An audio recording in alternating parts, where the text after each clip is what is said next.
everyone, I'm Sara, and I'm going to give my testimony tonight.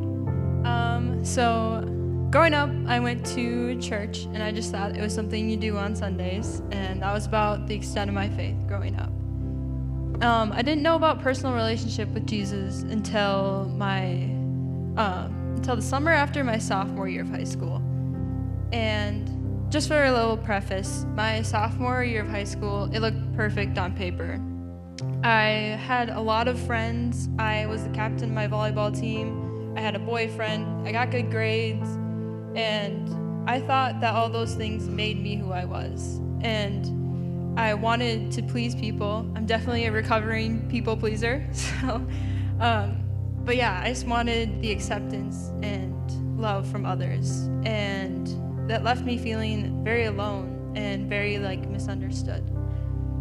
But that summer, my cousin invited me to go to a church camp. And at first I was like, okay, cool, this will be good.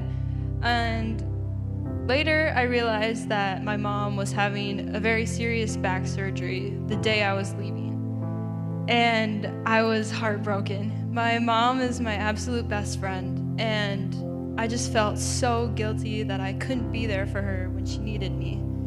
And I just felt so anxious over the procedure, and yeah, I was just so anxious.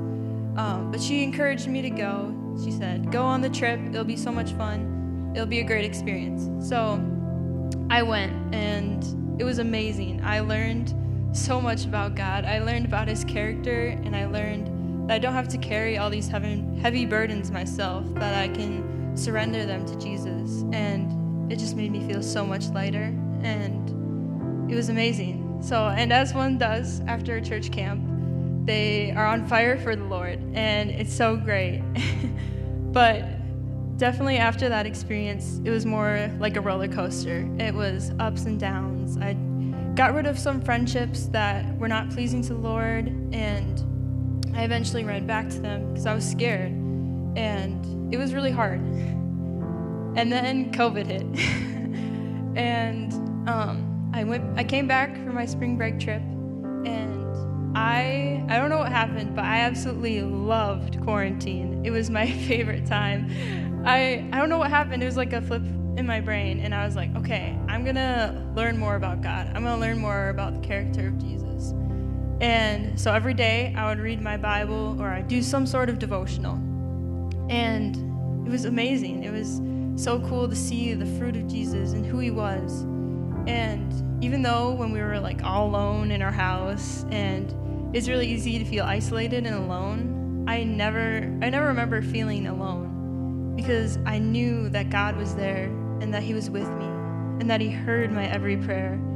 And that was the best gift that I could ever receive, is that he truly saw me, and he knew me more than anyone else does. So I just encourage you, if you feel alone or isolated, or just feel like you don't know who you are, the Lord sees you, he knows you, he loves you. So, thank you.